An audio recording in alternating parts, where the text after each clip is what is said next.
How did you say goodbye to yours? I went and did a retreat. Oh, yeah. You know, you hear of people kind of struggling to sort of close a chapter on something like that. And, you know, I have a small child, so I wanted to do something that was sort of contained and I could sort of go and honor my character and say goodbye properly. And so I did. I went and did a meditation and yoga retreat. Buried yourself and... I think that's lovely. I can That see Sam someone likes to doesn't. slag me Yeah. off about. No, I mean, I wrote a letter to my characters. Aw. Yeah, but that's very sweet. Yeah, it was. Yeah, I mean, I think it's like, how do you say goodbye? And I think when I was Jamie, there wasn't a separation, but now I sort of look back and I'm like, oh yeah, and this character, and I think he's always there. Yeah. It's always part of you, and you know, I've got a full Jamie Fraser outfit at home, so I'm sure. Have you put it on again? I haven't put it on. I don't think I ever will, but it's kind of cool. It's cool to like have it there, but yeah, it's part of you. But I think, and I'm sure you feel this way as well, you know, when I was on my retreat, I think one of the things that I was hit with the most was that Claire had been my greatest teacher, you know, that I learned so much over the years from her. And inhabiting somebody who has her qualities for that long, it's, you know, it's such a gift. I can't imagine sort of inhabiting somebody who had like a darkness at their core or something like that for that long. So it was just an incredible gift to inhabit somebody who was so positive and someone I could look up to so much.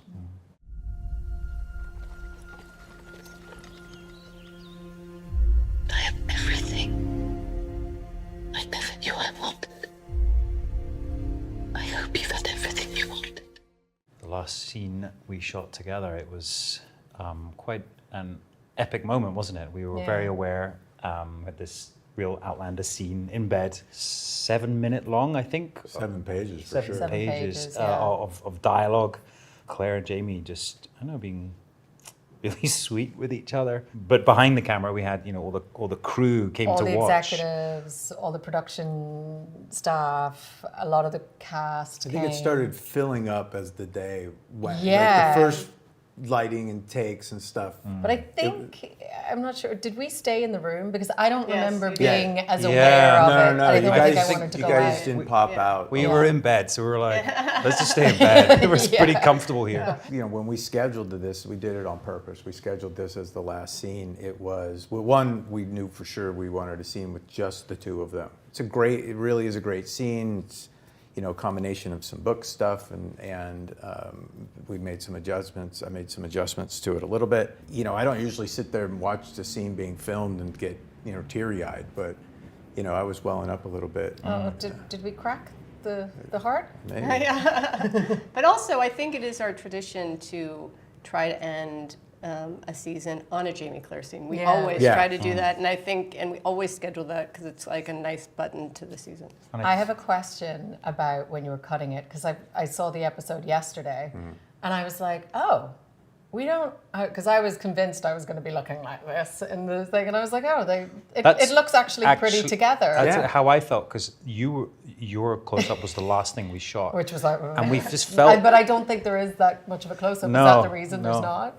I don't know. No, I mean, Was it hard to cut around the emotion? No, we used pretty much what was there. You know, I mean, there wasn't a lot of, like, let's not use this or that. I mean, Emer didn't film a ton of coverage on it. So that's what I liked. We treated it, you know, when talking to Emer in the tone, more like it was a play. You know, I mean, let you guys just go for it. It was... I'm just surprised by how actually we managed to get through it. Yeah, I remember just the emotion sort of... But it getting fits. I mean, stronger that's why and- I deliberately talked to Patrick about it, is this is the scene we wanted to end on. Yeah. One, because you were get to lay down the whole scene. And Our favorite. two, it was very fitting for what the show was, but it kind of had it all in it. You know what Yeah. I mean? It kind of had it all in It it. talks scene, about the yeah. whole, it's very cyclical, just talking about the vase and getting things you want, but not realizing that's what you wanted in a different life than you imagined you'd have. But it's I love that scene. It's very emotional. Yeah, I it's do actually too. one of my Yeah, it's favorite beautiful. of the finale. Yeah. I mean, at least the rap, you know, there's always stuff to shoot at, but Yeah. the, There's always Yeah. pickups, Well, Pickups yeah, and that's all at that. the ends and the ends and Yeah. the it ends. was the last scene, but then it really wasn't. Yeah, because exactly. I remember. I finished, I know when we went. We went The to Ghost, yeah. to the Stones because we had to. We were going to go earlier. and young we- Jamie. They needed a You lot of. looked very young. They needed a lot of work to get me to no, that young. no, I don't think so. you looked very young. Thank you, Yeah. darling. You're very welcome. I almost assumed that you guys shot that back in season 1 and just held on See? to it for this entire Oh, wow. A lot of makeup. Look at that! Thank you very Actually, I much. think it just shows you, I think we weather Sam a lot during shooting, and his natural is quite I baby wouldn't faced. say that look was at him now. natural. It was all the face gym and the I think Cool. Wendy was there Yes, with the Wendy. funny. what actually aged was the hill. Forgive me. there's a lot of talk about the ending and about how we're going to do it. Yeah. And it was kind of interesting. Everyone had their own opinion about how it should end. Yeah. And I think this ending, for me, seeing the ghost was something that I really wanted to happen, and I think the fans really wanted it. So I think Yeah. it's going to be. I think we talked when we first met early in the season. I said we were going to do it. Yeah. So it was just how we were going to get there. And, Yeah. and oddly enough, because we were going to end in we thought we were going to end at the end of season 7. I had this idea a long time ago in season 6 because I wanted to, you got to run it through the mill, so to speak. And but even pitching it and talking to the studio network, it was only a very few people that ever heard it or even read it because that page never came out.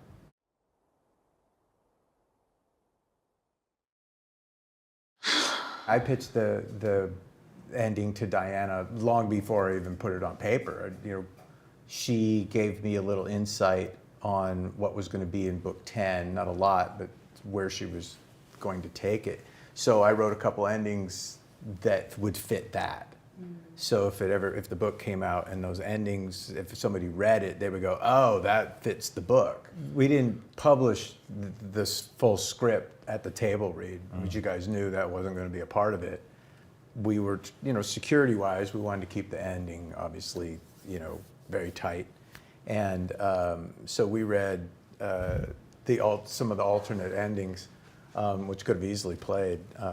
But it was emotional. I mean, it was emotional, Yeah. For me, just, when we did the first read-through, it was emotional. You guys started, couldn't even look at you. We Katrina also- and I were next to each other going, What's I wrong with couldn't those look at people? Meryl for sure. I started to cry as soon as Lauren Lyle introduced her full name, Yeah. Marcely McKimmon. But actually, on the last read-through, we had a chorus Yeah. singing the Skyboat song, and it was right. very emotional. And the first read-through, the last first read-through, we had a piper come in, and which is actually full circle from our first read-through, which we also had a piper that right. piped us in, and we had all the studio network execs there. and I That's think, what I Weird thought was going to Marhol. happen every read-through. I was like, oh, these read-throughs are like We go to Well, a big grand we go to hall. Marl. well, yeah, we there's did it in the like- great. yeah. We did it in the great season hall. 3. We Yeah. went to we were in South Africa. We went, Oh, yeah. Oh, we went again, to a vineyard. A vineyard, yeah. Vineyard, A like vineyard, it was- And then by season 6, it was Zooms for 2 Yeah. years. Yeah. Like, Yeah. I think you gain so much information from hearing a room of people Yeah. speak out the lines. There's a way of when it's like spoken out loud, the energy in the room, the way people are, delivering the lines that affect the other person. It's just, so valuable, I think, as for actors and, for writers and producers. And I watch a lot of the other people when we're in the same room together. I want to watch You people would react change, wouldn't you? Change things all the time. Yeah. But I would watch how other people react. So if you two were reading a scene together, I'm watching how people are reacting to the scene and if the lines are landing at all. And that ending was never read aloud. No. And I mean, we read it rehearsed it on the day and stuff like that. But yeah, we just rehearsed it up on the hill. You know how when Caitríona, filming the first part of Outlander in season 1, goes up to the Stones, and you had that really magical moment with the wind blowing right at the perfect moment. And I was telling somebody when we went up there to finish, the day was ridiculous. It was stunning, yeah. You couldn't order it up a better day, and it felt really like Scotland saying, Yeah. I gave you a little magic in the beginning, and now I'm going to give you a little magic at the end. It's a fairy hill. And it It's really, magic. it really is. was magical. It's a And fairy hill, yeah. I think we all felt it. And I think, you know, when you guys were up there on day, you know, whatever, when you guys went up there and that, I was just watching it the other day.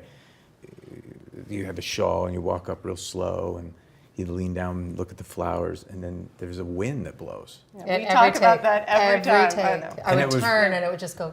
But it's Got but you. it's I not got you. it's not like when you're looking at the Beyonce. flowers. It's only when she turns. Yeah. And it was really, it's kind of weird. Good continuity there. Yeah. Scotland does Yeah, yeah. continuity. It does, Oh, yeah, it does it very well. She does Yeah. it very well. You forgive me too.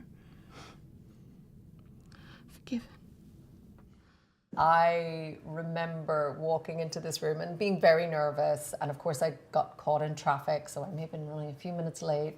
I was very sweaty. And I walk in. I was more sweaty. Oh, you, now knowing you, yeah, you probably were. But you were stood next to this kind of, there was like a little table, and you handed me a tissue. And I just thought it was Said, very put, sweet. put this under your arms. Well, like, here, mop your brow, you sweaty woman, you. Sam had already been cast, and he was in LA auditioning lots of actresses. I may have read with one or two. And you had on the dress. I wore a tartan dress to my Tartan dress. audition. Yeah. It was really cute. Actually, Yeah. there was an instant chemistry just watching it as an observer. I think you both felt very natural together. We did, we got along like straight away. Yeah, I mean, you could still see like a sort of nervousness. I mean, it's an odd situation, isn't it? And there was a lot of writing on it as well, but it's a big dramatic scene. It's a real Outlander scene that then obviously we shot in the show. I just remembered I had to take my shoes off. Do you remember that? Because I came in high heels, because, you know, I was being a good actress in my heels and like all dolled up, and they were like, take your heels off. And then I was like, that height. Because I watched the test recently, and we got really quite physical with each other as Yeah. well. I think that's really interesting. Like that you never so stood down, like Claire never stands down. Did the other actresses get so physical? Not so much. Yeah, And then the first scene we shot together on camera, the shoulder. I think it was the shoulder, Yeah, dislocation. it was the yeah. dislocation. Yeah, in the Crofter's Cottage. Yeah. Yeah, which was a set on one of our few sound stages that we've now got many more. And then we got 8. Yeah. We've got 8, yeah. But 2 when we started. that was an interesting scene, wasn't it? Because there was also a lot of Gaelic in the scene. Yeah. Yeah, you'd been working for a while, hadn't you? You'd done like a week or Myself two. and Tobias had Yeah. about 2 Yeah. weeks of sunshine, Yeah. and we were driving around in a vintage car. And it was all like, I remember there was like rainbows all the time. It was sunny. Glamorous. And We were in like glamorous like 40s clothes. And Yeah. then the minute we started shooting with the Highlanders, it did not stop raining Yeah. For weeks. for about 6 That months. torrent of mud, remember the torrent of mud that just flowed down through Yeah. Tuke? That place That too. Tuke, yeah. Yeah. Oh my God. And that was it for the next 12 years. Yeah, exactly. People wanted a strong relationship between a man and a woman to root for and love a love story. And I love the fact that this show showed people that people want that. That I think it was one of the first that came out and said, oh, this is a romance. And I hate that term, but it's that this kind of show could succeed. Yeah. And show a strong female character, a strong male character who were equals, which I also love, and I think is such a great thing to project out into the world. So I think actually at the beginning there was a little bit of perhaps I sensed that people not disdain, but they're like, oh, it's a rom-com, it's a corset, bodice ripper. bodice ripper, which, right? which we've never ripped one. I tried. They're unrippable. yeah, we've been told they We are. literally, I went into costume once and like, you cannot rip them. It's impossible Takes to a good rip. half hour to Oh, take it no, off. I know. Yeah. Well, we filmed in the first season just to show how long it takes to get dressed. Remember, we did that 20-minute Yes, I take do of you remember. getting dressed? Yeah. It's like, this is great TV, guys. Yeah, this is great. Which was a great bookend because the last scene we filmed that season was you putting on the Lying kilt. down and putting your kilt on. Yeah, that was always fun in early seasons when we had quite small trailers. Yeah. We had a two-way. And And his side of the trailer would just start rocking, and you're like, what is he doing in there? But Rolling it's he backward. lying down, like Lying down. folding his kilt and wrapping Yeah. it around. When we know we're going to do something big, we, call Diane and go, hey, we're going to go down this path. How do you feel about it? We want to, of course, get her sign off on it. If she hated something so desperately, we wouldn't go down that way. We wanted to keep Blackjack alive.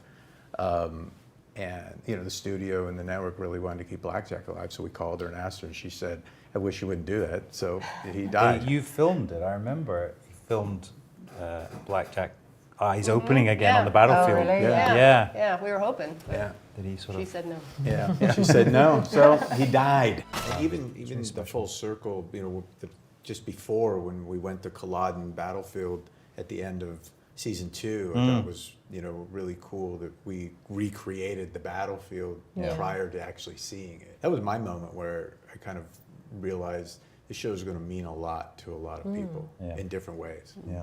Well, it was such a big pivotal moment as well. I'd say something proud of is, you know, it's a big moment in Scottish history, and to film it, I think a lot of the Scots were really excited, and then you know, for it to also be the end of that story. I love the way that sort of that journey with Jamie, it's like, you know, it really shaped who Jamie is.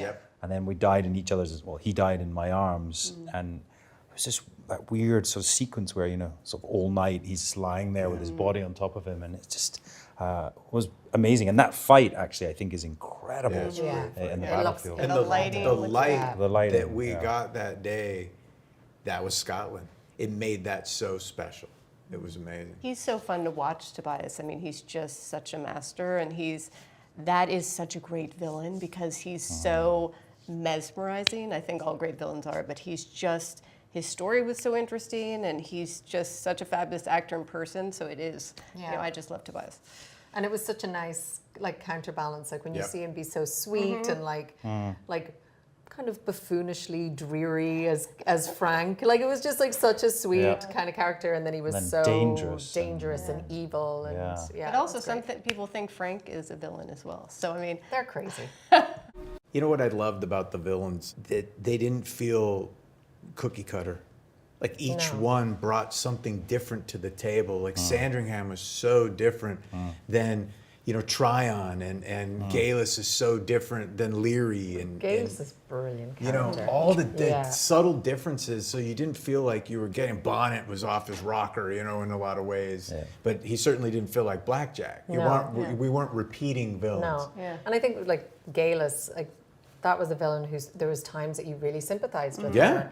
And it was such a, I mean, and Lotte did such an incredible job. I mean, I saw a little clip from the witch trial the other day. That was such a great episode. Like, and she was amazing. That little church we were in for like a week. Church and you know, Mike Barker had like got all of the extras so riled up, and it was really like, it felt like theater. It's really hard to sustain just your passion, and I think that was always the biggest fear going back into each season. You're like, oh my God, like, will I be able to dig deep again for this? And because it does ask so much of you.